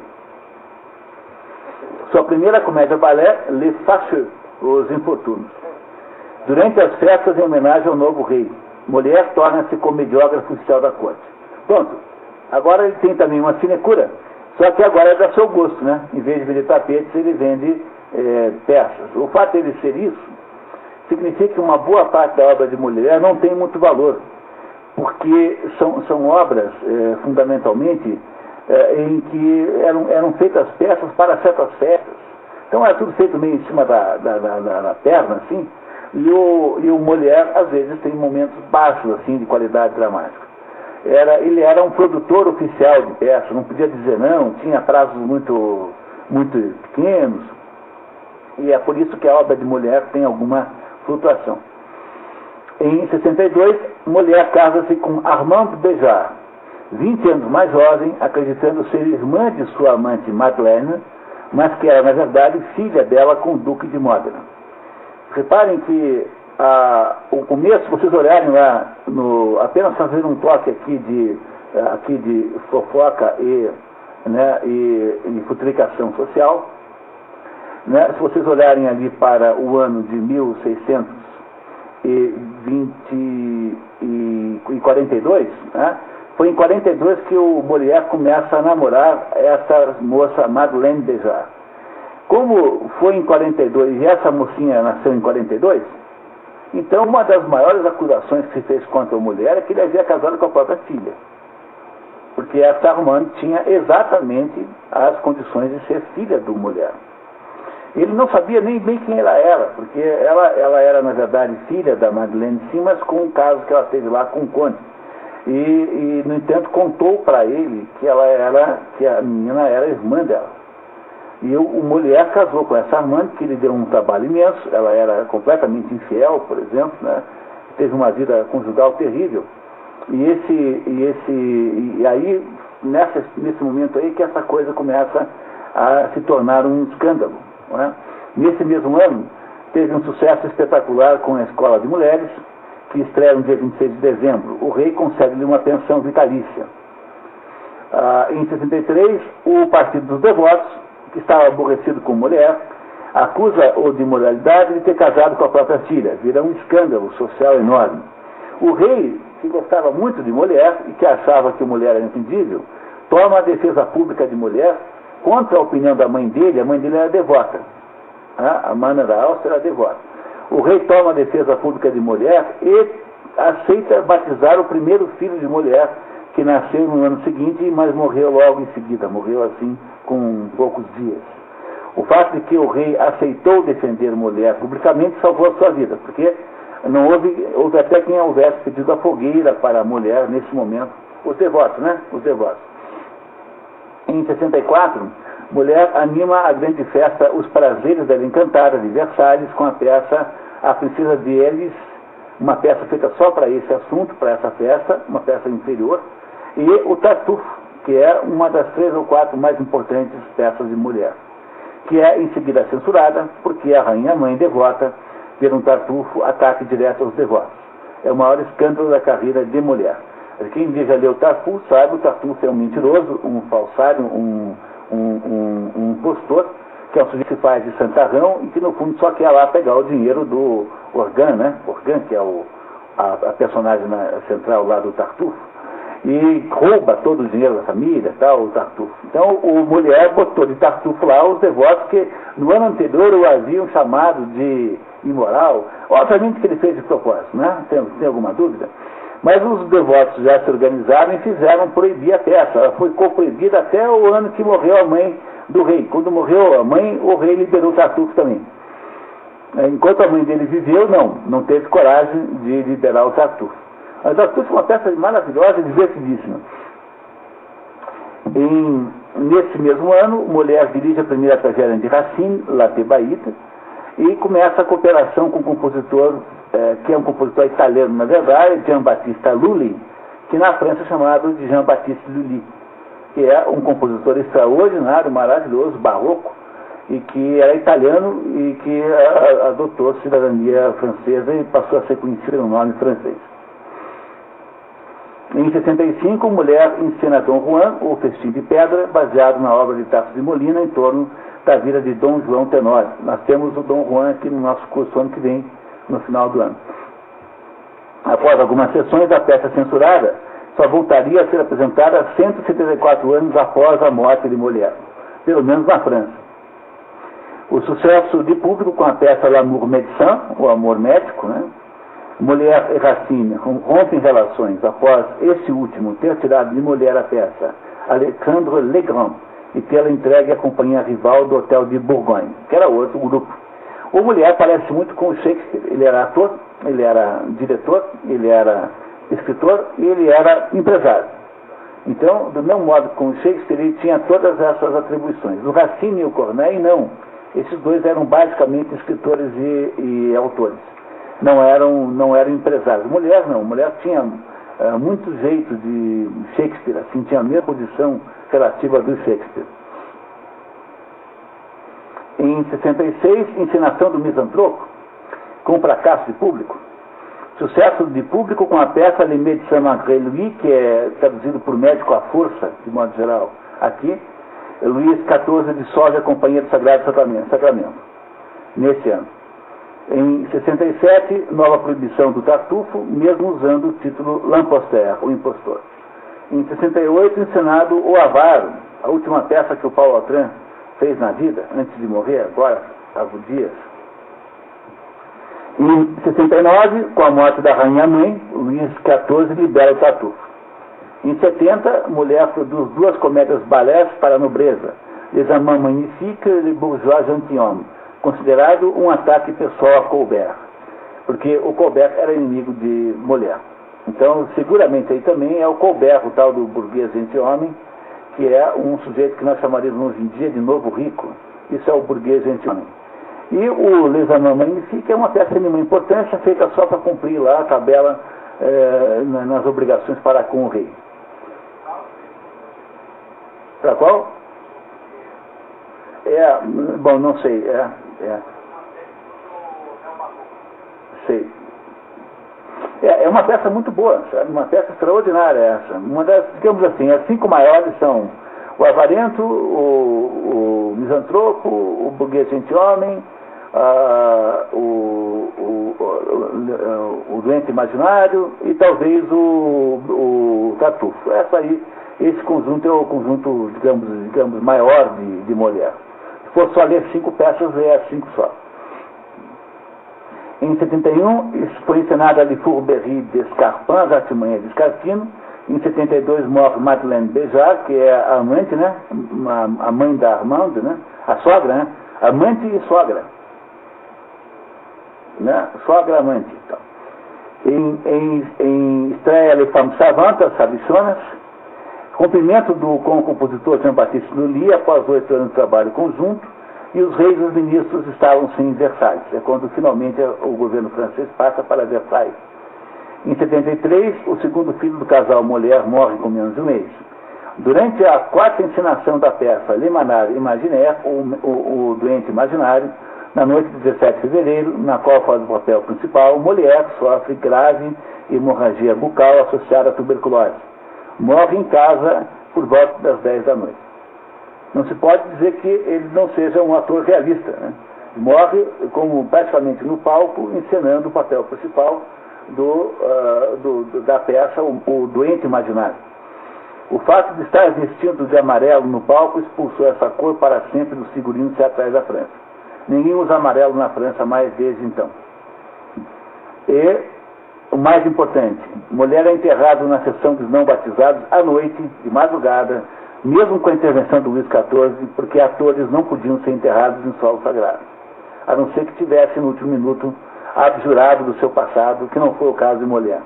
Então, Molière tinha uma profissão tão desconsiderada, tão desclassificada, que não pôde nem ser enterrado como um cristão católico qualquer. Em 80, Luís XIV manda fundir a companhia de Molière com a do Hotel de Bourgogne, sua antiga rival, criando La Comédie Française e La Maison de Molière. Então, isso que a gente chama de Comédie Française é o resultado da fusão da companhia de Molière com a do Hotel de Bourgogne, uma homenagem que o rei da França fez a ele. Em 1810, destruído por Luís XIV o convento de Port-Royal, e com ele o coração político do movimento jansenista na França. Em 1817, 100 anos depois, os restos de Molière foram transferidos para o cemitério Père-Lachaise e enterrados ao lado dos despojos de La Fontaine, onde estão até hoje. Então, não é uma história maravilhosa? Vocês não conseguem imaginar o Gérard Depardieu fazendo o papel de Molière num filme, contando essa história toda? Não dá para imaginar facilmente o Gérard Depardieu fazendo o papel de Molière? Esse que não é adequado, né? Para o... Alguma dúvida, pessoal? Podemos ir em frente? Pois não, Lindomar. Ah? Bate. O Lindomar está reclamando do ar. Filha, pega uma aguinha para mim, por favor. Tá, o Lindomar está reclamando do ar, eu não sei como é que faz. Aí tem aí um... Lindomar, ela vai ver o que... Obrigado. Então tá certo, pessoal. O que é importante que vocês compreendam, que essa história que vocês vão ler agora, para ser compreendido na sua plenitude, depende muito de vocês entenderem o seguinte. Deixa eu ver se eu explico para vocês em 5 minutos isso, antes de a gente começar a ler. A história que nós vamos ler é uma história que acontece na corte de Luís XIV. A corte de Luís XIV é uma coisa de uma suntuosidade nunca antes vista na Europa. Porque é uma coisa tão extraordinária. A França era o país mais rico da Europa. Quando houve a Revolução Francesa, a França ainda era o país mais rico da Europa. E há historiadores, por exemplo, que explicam a diferença entre a razão pela qual a família real inglesa sobreviveu, enquanto a família real francesa desapareceu, é que a família real inglesa sempre foi pobre. Era gente pobre, assim, que vivia do quê? Vivia de ganhar uma participação nos negócios de comércio exterior da Inglaterra, enquanto a família real francesa era uma coisa de suntuosidade absoluta. Então construíram aquele palácio em Versalhes, que é uma coisa indescritível, tão grande que é, tão extraordinária, e aquilo virou uma espécie de festa que não acabava mais, uma rave permanente, né? Um negócio de uma coisa de gente muito rica. Então, um banquete atrás do outro, uma festa acabava, já entrava outra, ninguém percebia que tinha mudado de festa.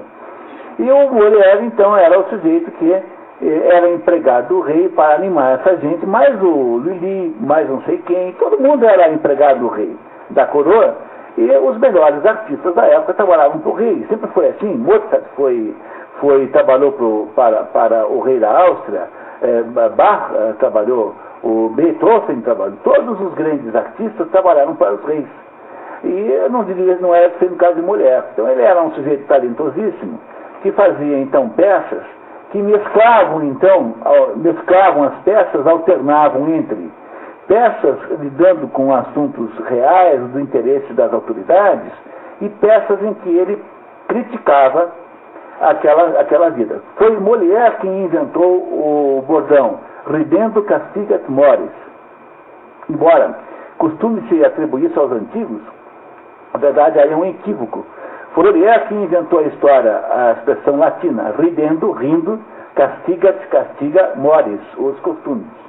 Então o Molière era ao mesmo tempo alguém do poder, ou seja, era alguém que frequentava o poder, e ao mesmo tempo era um fulano que se dedicava a fazer críticas, né, aos costumes, daqueles costumes. E a história que nós vamos ver aqui agora só pode ser compreendida se vocês imaginarem que esse clima social que Molière está aqui acusando e criticando era o clima que predominava na corte de Luís XIV, que era um mundo assim de futilidades, um mundo de relações sociais completamente formais, era um mundo de gente assim que vivia numa certa fantasia. A personagem central da história chama-se Alceste. E esse Alceste é um sujeito inconformado com a hipocrisia social. Ele não aceita e não atura o modo como pessoas são. E ele entra então em conflito com uma porção de gente, sobretudo com a sua namorada, Celimene, porque ele resolve se apaixonar por uma jovem viúva chamada Celimene. As idades são mais ou menos, a gente não sabe bem, né? Mas o Alceste deve ter aí uns 35, 40 anos, e a Celimene deve ter uns 25 a 30, mais ou menos. E ele se apaixona por uma mulher chamada Celimene, que é exatamente o contrário dele. Porque se ele é um fulano incapaz de fazer uma adulação, incapaz de dizer alguma coisa que de fato não sente, uma pessoa que tem um trato social muito difícil. A Celimene é a rainha das cortesias, é a rainha da simpatia, a rainha da mundanidade, mais ou menos assim. Então, o principal conflito que há aqui entre personagens é entre o Alceste e a Celimene. O Alceste é o rei da sinceridade e a Celimene é a rainha da hipocrisia. O misantropo é o próprio Alceste. O Alceste é o misantropo. Misantropo significa aquele que detesta a humanidade. Misantropo é o contrário de filantropo. Filantropo é aquele que tem amor pela humanidade. O misantropo é aquele que tem ódio da humanidade. Então, esse Alceste tem horror à humanidade. Há quem diga que essa história aqui refere-se, no fundo, ao Timão de Atenas, que é uma peça de Shakespeare, mas não é verdade. O Timão de Atenas conta uma história paralela, mas não é a mesma coisa. E o misantropo, então, é a história do Alceste. Alceste é a nossa personagem central. A peça foi traduzida pela Geni Clabin Segal, como sempre, uma tradução poética, tendo que acertar o conteúdo e fazer as rimas é muito difícil, portanto, de vez em quando nós vamos recorrer aqui ao original para esclarecer determinados pedaços. Mas ela é, em geral, boa, e como é um francês, como é um português, né, uma tradução em verso, nós vamos ter que ter aqui um grande esforço dramático da parte aqui dos nossos colegas, para que nós leamos isso com a densidade dramática necessária para que isso tenha muita graça, tá? Então podem exagerar à vontade, não esqueçam que isso é uma peça cômica, não tenham constrangimento em liberar todo o seu potencial dramaturgo que você certamente tem. Eu começo lendo aqui essa pequena introdução. Normalmente considerada a obra maior de Molière, O Misantropo teve fraca recepção quando encenado pela primeira vez, no dia 4 de junho de 1666, talvez porque o sabor agridoce da peça tenha frustrado no público a expectativa da comédia pura, o Redento Castigat Mores, expressão inventada por Molière e equivocadamente atribuída aos antigos. Confirmando essa desconfiança, para Otto Maria Carpo, O Misantropo é a mais trágica de todas as comédias de Molière. Quer dizer, é uma comédia, como também o Tartuffe é assim, que não se dá muita risada. Não sei, em 2 episódios há 2 trechos divertidíssimos, maravilhosos, mas no fundo há sempre um sabor agridoce no final da história. Isso é o que caracteriza o Molière. Essa comédia séria, ambientada na alta sociedade parisiense da corte de Luís XIV, O Rei Sol, narra as desventuras de Alceste, cortesão enfastiado com a hipocrisia dos salões de Paris, que está apaixonado justamente pela popular Célimène, que tem um comportamento exatamente oposto. O embate entre o misantropo Alceste, o campeão da sinceridade, com sua amada Célimène, a campeã da hipocrisia, é contado em 5 atos, todos passados nos salões de Célimène. A peça tem um subtítulo, O Atrabiliário Amoroso, que remete à ideia de que Alceste tem personalidade melancólica. Naquele tempo, os médicos achavam que havia 4 tipos de personalidade diferentes, 4 tipos de caráter, que eram aí derivados da presença maior de um dos 4 humores do corpo. Então, havia 2 humores do fígado, o sangue e a fleuma, que é alguma coisa que nós chamaríamos hoje de linfa, provavelmente. Conforme a presença maior de uma dessas 4 humores, você tinha, então, caráteres diferentes. Um atrabiliário é o sujeito que é melancólico, é dominado por um certo humor do fígado. Então, chama-se assim a peça, O Atrabiliário Amoroso. O Alceste que seria o sujeito com melancólico. Em outras peças de Molière também aparecem personagens com os nomes Garanelli, Oronte, etc., prática herdada da comédia dell'arte, que repete tipos estereotipados como Pantalhão, Arlequim, Colombina, Polichinelo, Pierrot, etc. Então, esses são os tipos da comédia dell'arte que se repetem em todas as peças. Com Molière também é assim em parte. Uma boa parte dos nomes de Molière estão em 3, 4, 5 peças diferentes. Quem fez isso depois também, mas não com o mesmo nome, mas com o mesmo sentido, foi Balzac. Aquelas personagens balzaquianas da comédia humana são todas modelos sociais humanos, mais ou menos fixos. E esses modelos sociais humanos se repetem em todas as histórias. Então, Balzac também fez a mesma coisa, que é ter um estoque de personagens centrais que modelam determinadas características dos seres humanos. Como é que é? O criado velhaco, né? O advogado safado, o amante espertalhão, não é isso? O feirante ladrão. Essas personagens assim estão lá na comédia dell'arte, estão em Molière também, e depois irão aparecer em Balzac, já sob a forma de romance. E aí, então, estamos aí no início da história. Toda a história passa-se em 12 horas apenas. Toda a história acontece nos salões da casa de Célimène, que é uma jovem e riquíssima viúva, que é assediada por muitos pretendentes, aos quais ela nunca diz não, e que nunca escolhe, entre os quais ela nunca escolhe. E entre esses pretendentes está o Alceste, que acha aquilo uma barbaridade.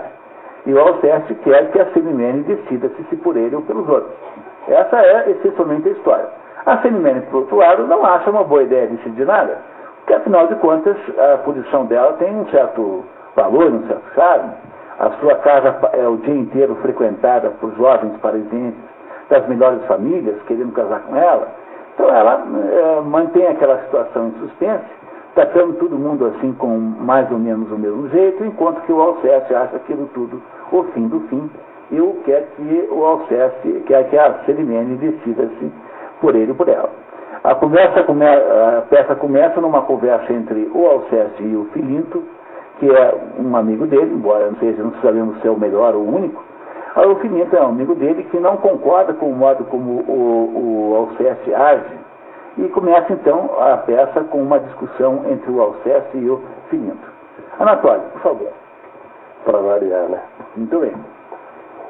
Filinto encontra Alceste na casa da rica e jovem viúva Célimène e quer saber por que seu amigo o trata com desprezo. Mas, diz ele, por que essa esquisitice? Alceste esclarece, deixai-me aqui, de mim vossa cara se esconda, e confessa a razão de seu aborrecimento. Devieis morrer, sim, morrer de vergonha. Não se pode escusar tão indigno deslize E o homem de bem não há que não escandalize. Vejo-vos acumular um homem de ternuras, carinho, admiração, protestações e juras, com furores de afeto e ofertas de 1000 laços, de perene amizade, imbuís vossos abraços. Indago, após quem é o homem que tanto se ama, e mal podieis dizer como é que ele se chama. O Alceste viu o Filinto encontrar o sujeito na rua, cumprimentá-lo, mas que bom que encontrar você e tal, depois não sabia nem o nome do sujeito. O Alceste acha isso o fim do fim, que se trate assim com uma deferência tão grande, um fulano que você não tem a menor ideia de quem é no fundo. Então é isso que ele está chateado com o Filinto, porque ele não concorda que o Filinto tenha essa atitude de exagero social. Estão entendendo, né? O que o Alceste está chateado? Muito bem. Continuamos. Tão logo após o adeus, caem gentilezas tais, e de inepto e maçante é que agora o tratais. Pudera, isso é covarde, é coisa indigna, infame, rebaixar-se a trair da própria alma o ditame. E se por desventura houvesse eu feito tanto, de peso enforcar-me-ia em qualquer galho ou canto. Então, se fosse eu no seu lugar, que fez o sujeito bem, depois quando virou as costas falei mal dele, eu me matava. Porque isso é uma hipocrisia enorme, você não tem vergonha de ter feito isso. É o Alceste brigando com o Filinto. Tá? Todo mundo entendeu a razão da briga, né? O Alceste é o sujeito que não admite nenhuma possibilidade de falsidade. E o Filinto é um sujeito normal, entendeu? Que faz coisas que todo mundo faz. Por favor, Anatólio, continuando. Alceste exige que Filinto seja sincero e que o homem de bem só diga o que da voz do coração provém. Mas Filinto argumenta que, se nos abraça alguém com diligência leda, forçoso a retribuir-lhe, e isso na mesma moeda. Alceste irredutível contra-argumenta. Não, com baixezas tais, meu ser não se acomoda, é o que afeta o pessoal que julga estar na moda. E nada odeio mais do que essas contorções de amizade eternal, juras e exortações. A roda, a dispersão dos abraços mais fúteis e afáveis orações de palavras inúteis, as quais de polidez marca igual compasso para com o homem de bem e para com o palhaço. O proveito onde está, quando o homem vos mima, com juras de amizade, amor, fé e zelo, estima. As loas que vos faz de admiração reveste, se corre o mesmo faz com qualquer cafajeste. Se corre e o mesmo faz com qualquer cafajeste. Se corre o mesmo faz. Quer dizer, qual é a vantagem que tem então de ser bom? Porque será tão elogiado quanto alguém que é um completo desmerecido, né? É isso que ele está dizendo, que ele não admite essa hipocrisia. Não, jamais quem a honra em plano alto situa, um preito aceitará que assim se prostitua, e é misturada, a qual sempre hei de estar adverso, ver-se num caldeirão com o resto do universo. Na alguma preferência, uma estima é baseada, e estimar todo mundo é não se estimar nada. Se aos vícios aderis dessa época presente, pipocas, é que já não sois de minha gente. De um coração recuso a complacência imensa, que entre o valor não faz nenhuma diferença. Quero ser eu destacado e a falar, claro, o amigo da espécie humana em bloco é alguém a quem não ligo. Muito bem. Então o Alceste está dizendo porque é que ele não suporta, ele não aceita o comportamento do Filinto. Mas o Filinto tem alguma coisa a replicar. Filinto diz que deve quem é do mundo adaptar-se pro forma à aparência civis que nos exige a norma. Mas Alceste pensa se deve punir a indigna ostentação de uma falsa amizade e que os reais sentimentos não se ocultam jamais sob ocos cumprimentos. Muito bem. E aí, o que vocês pensam? Vocês estão achando que quem tem razão? Alceste ou Filinto? Quem é que acha que é o Alceste? Sim, mas assim, em princípio, você tem mais simpatia por quem? Quem é que você tem simpatia? Quem é que acha que é pelo Alceste? Quem é que acha que é pelo Filinto? Bom, veja, O Molière não vai jamais, em nenhum momento da história, resolver o problema para nós. Mas ele vai nos deixar todos os elementos maravilhosos para nós podermos entender o que está acontecendo aqui no final. No entanto, o que nós temos aí é uma contraposição um pouco assim, digamos, excessiva, né? Um pouco exagerada até, entre um fulano que é absolutamente rigoroso em não aceitar nenhuma espécie de hipocrisia e o Filinto que acha que a vida social é feita assim, desse jeito mesmo. E que, no entanto, nós não temos com relação ao Filinto uma má impressão. Temos, assim, de que ele é um sujeito mau? Não temos, nenhum dos dois, né? Nenhum parece ser mau, parece ser mau. Muito bem. Aí o Filinto vai tentar dar o checkmate no Alceste agora. Muito obrigado. Oxana, por favor. Filinto, inconformado com a posição radical de Alceste, pergunta-lhe se deve dizer na cara de alguém que lhe despraz. Sim. Como? Iríeis vos dizer à velha Hermínia que não convém fazer-se assim de bonitinha, e encher de ruja a cara e de camada branca. De certo, a Dorilás, que o grão fidalgo banca, que de seu lado todo ouvinte ele escorraça, a apregoar sua bravura e o brilho de sua raça? Pois sim, é brincadeira.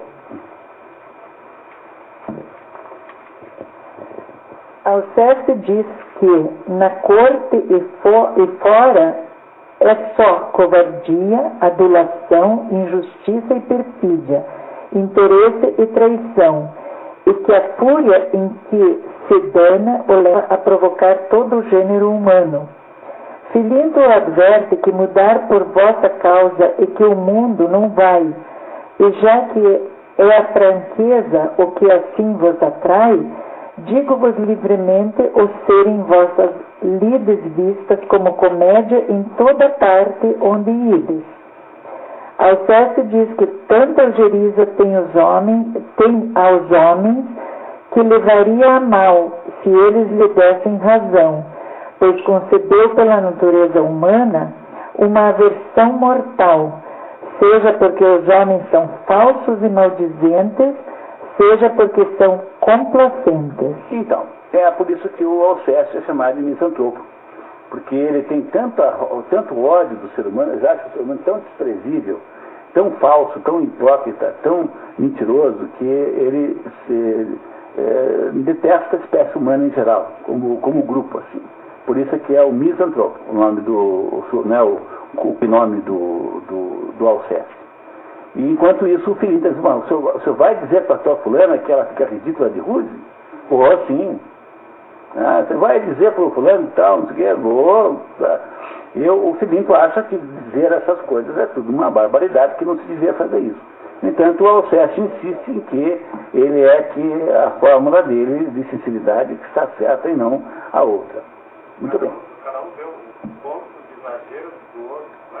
É que há um certo exagero dramático aqui, porque isso é uma peça, é um pouco burlesco, a origem disso no fundo é a comédia dell'arte. Seguramente aqui há uma espécie de exagero coletivo, né? Mas tanto no modo de ser quanto no modo de ver, né? Nas duas coisas assim. Mas vai ficando cada vez mais interessante e nós ficaremos cada vez mais em dúvida sobre quem tem razão nessa história.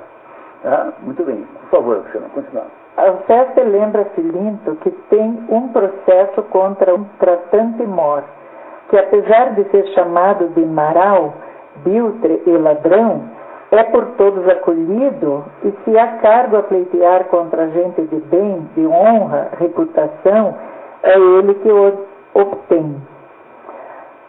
Omessa, aquilo são para mim chagas mortais, o ver que o vício e o mal fruem contemplações tais, e às vezes se me dá a irresistível gana de num deserto aliar-me a toda a espécie humana.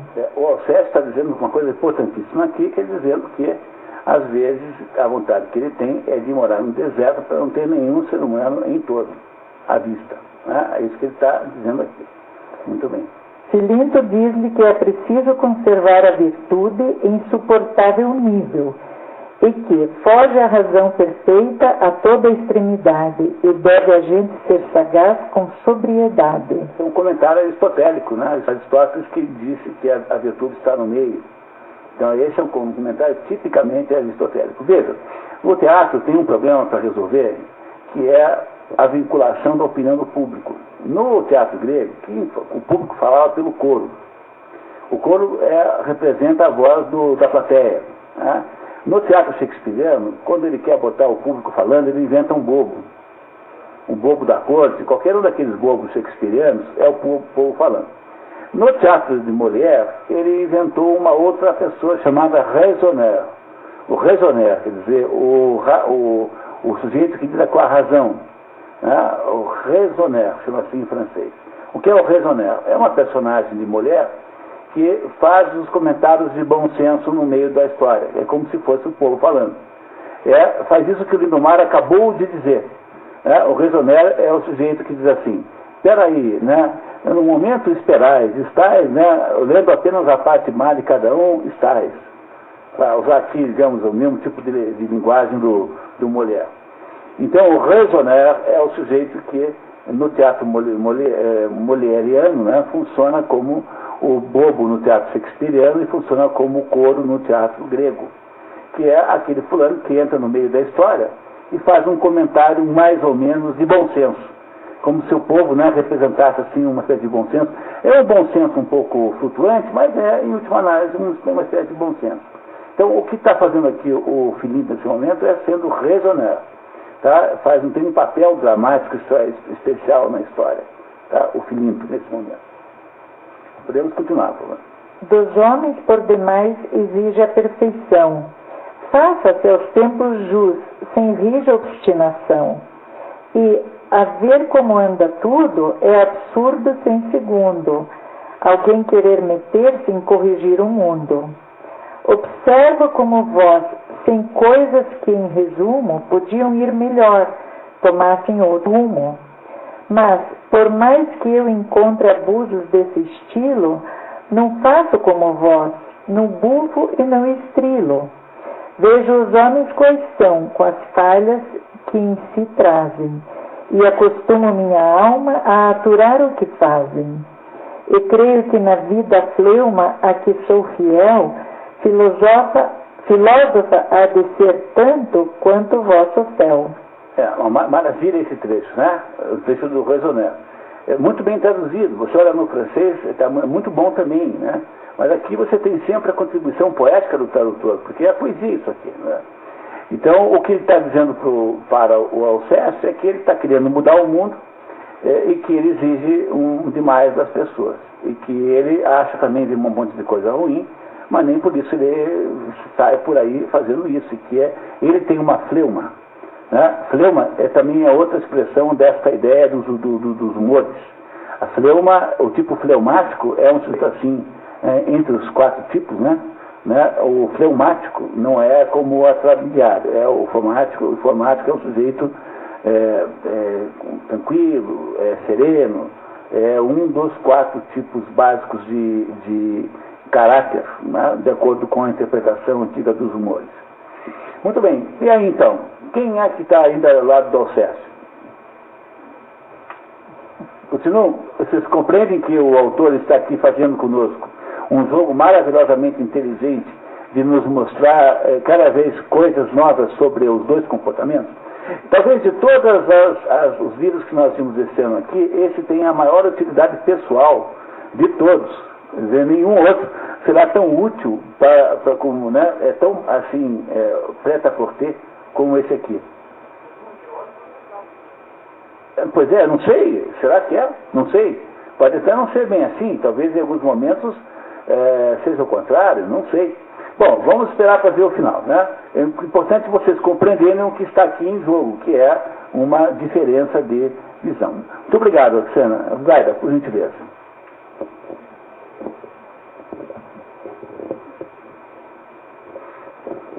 Como Alceste quer saber do amigo se ele não se revoltaria contra a traição de um amigo, Filinto diz que não se ofende em ver homens cruéis, injustos e venais, mais que ver aves de carniça, imundos percevejos, lobos cheios de raiva e símios malfazejos.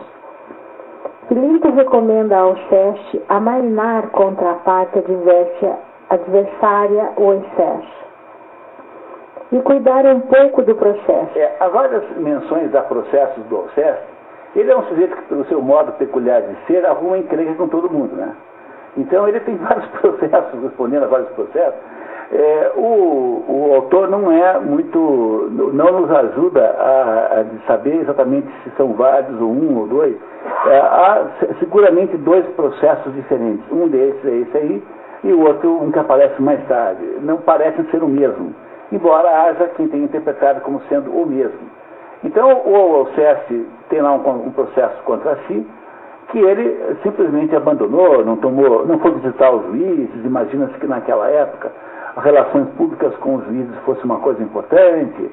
Isso acho que não é mais o caso no mundo moderno, pelo menos no Brasil, mas naquela época seguramente era. E ele então, porque não quer de modo nenhum conceder nenhuma hipocrisia, ele não toma conta do processo e o Filinto o adverte de que isso pode ter um resultado desastroso.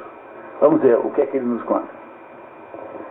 Alceste se recusa a visitar os juízes porque acha que sua causa é tão justa ao ponto de ter até prazer em perdê-la.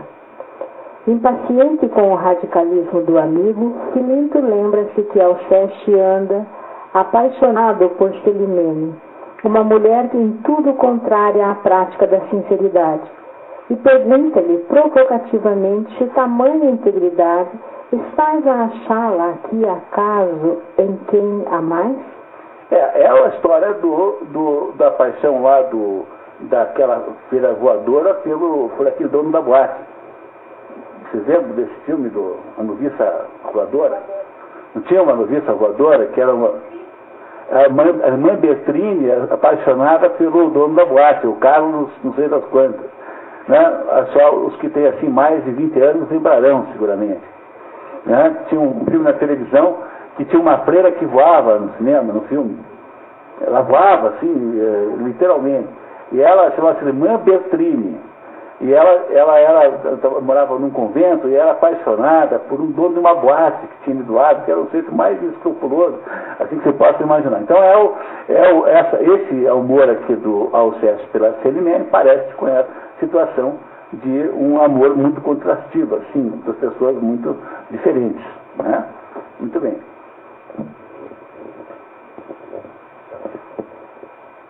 Ele está dizendo para o Filinto, diz para o Alceste, olha, você com essa história toda, como é que você então namora fulana? Que é exatamente isso que você critica. Né? Vamos ver o que ele responde agora. Mas o que na questão em grau maior se estranha é a escolha em que no amor vossa alma se emaranha. Inclinação por vós, a honesta Eliante sente, como é? Noé, a moralista olha-vos resplandecente. Essas são as outras duas personagens femininas. A Eliante é a prima da Celimene e essa Arsinoé aparece várias Arsinoés em mulher, sabe? Essa aqui é uma fulana assim, santarrona, assim, devota, e ao mesmo tempo ela é maledicente, ela é uma pessoa assim, com uma prática diferente do que da realidade. E essas duas aí teriam já demonstrado interesse matrimonial no Alceste, que é solteiro. Não é isso? Tá? Então está aqui o filho dizendo, por que você não pega essas outras duas aí? Foi logo pegar a Celimene? Muito bem, vamos lá.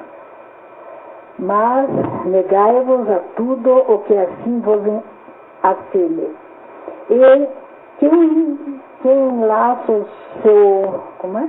Enlaça o seu voz, prende Celimene. De quem o humor faceiro e o gênio maldizente? De quem o... tão concordantes são com as normas do presente. Veja, o humor faceiro e o gênio maldizente é concordante na Celimene com as normas do presente. Quer dizer, ela é altamente adequada, adaptada aos tempos modernos daquela época. Né? Se a essas normas votais de tanto ódio e frialdade, como é que as naturais sem mais tem mais nessa beldade? Que é a Celimene, né? Alceste argumenta que a jovem viúva tem a arte de agradá-lo, que confia em quem da alma o mal da era lhe expurgue, que está certo de ser por ela amado e que justamente teria vindo ali para exigir dela uma definição entre ele e os outros pretendentes. Filinto lhe confessa que, no seu lugar, teria preferido ele antes, prima de Celimene, porque, sendo ela honesta e sincera, mas conforme essa escolha, a vosso gênio era. Alcestes responde que não é a razão o que regula o amor. E aí, por isso, o Alceste admite que a tal da Celimene é uma escolha inadequada dentro das expectativas morais que ele tem do mundo, porque a Celimene é um tipo coquete, assim, um tipo deslumbrada, né, um tipo falsa, né, mundana, no sentido não pior da palavra, né, mundana no sentido assim de gostar do mundo social tal. E o Alceste é um sujeito que exige um mundo muito diferente disso. Então o Filinto está estranhando que ele tenha logo se apaixonado por Celimene, quando ela é totalmente ao contrário das expectativas dele. O Lippold, aquele psicólogo húngaro, diz que os melhores casamentos são aqueles que são feitos quando as pessoas associam a mesma loucura. Então, quando a loucura é igual, funciona. É uma maneira bem prática de dar certo. Então, parece que aqui no caso não é a mesma coisa, né? Então, vamos ver se esse casamento sai ou não sai. Essa é uma questão importantíssima, que é a razão de estarmos aqui hoje, saber o que é o desfecho disso, e vamos saber isso depois do nosso intervalo, daqui a 15 minutos, tá? Tomamos um cafezinho, tá bom? E voltamos logo. Vamos lá.